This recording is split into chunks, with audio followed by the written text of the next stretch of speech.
Pemerintah Provinsi Bali, baik pihak gubernur maupun DPRD Bali, yaitu Wakil Ketua DPRD Bali, Sugawa Kori, dan beberapa pihak lainnya menuding Pasubayan Desa Pekraman Adat Bali tolak reklamasi Teluk Benoa, merendahkan bendera merah putih dalam aksi protes hari Kamis 25 Agustus lalu.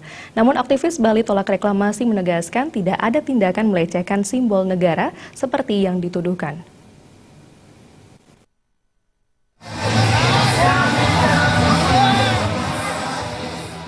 Meskipun hari kerja, lebih dari 30.000 massa memenuhi pelataran bahkan juga di gedung DPRD Bali pada aksi tolak reklamasi Teluk Benoa yang dipimpin langsung Pasubayan Desa Pekraman Adat Bali tolak reklamasi Teluk Benoa pada Kamis 25 Agustus yang lalu.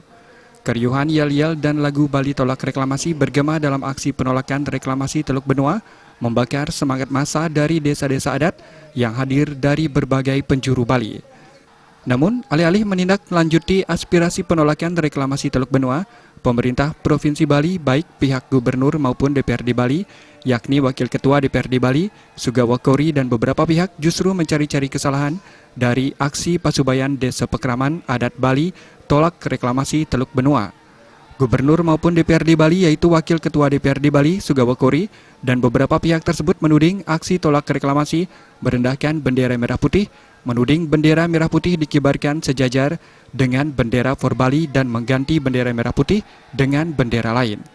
Tudingan kepada aksi tanggal 25 Agustus tersebut menuai reaksi dari Endra Data, putra veteran pejuang kemerdekaan RI.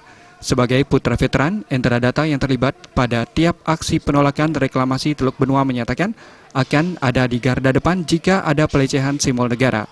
Endra Data menegaskan tidak ada yang mengganti bendera merah putih dengan bendera apapun dan tidak ada tindakan massa yang melecehkan simbol negara seperti yang dituduhkan. Endra Data justru menilai patriotisme membela Ibu Pertiwi sedang ditunjukkan oleh rakyat Bali yang sedang melakukan penolakan reklamasi Teluk Benoa. Jika ada tindakan yang merendahkan simbol negara, Endra Data mengatakan dirinya secara pribadi akan berada di garda depan untuk melawannya. Tetapi faktanya memang tidak ada tindakan melecehkan simbol negara seperti yang dituduhkan. Tim Liputan,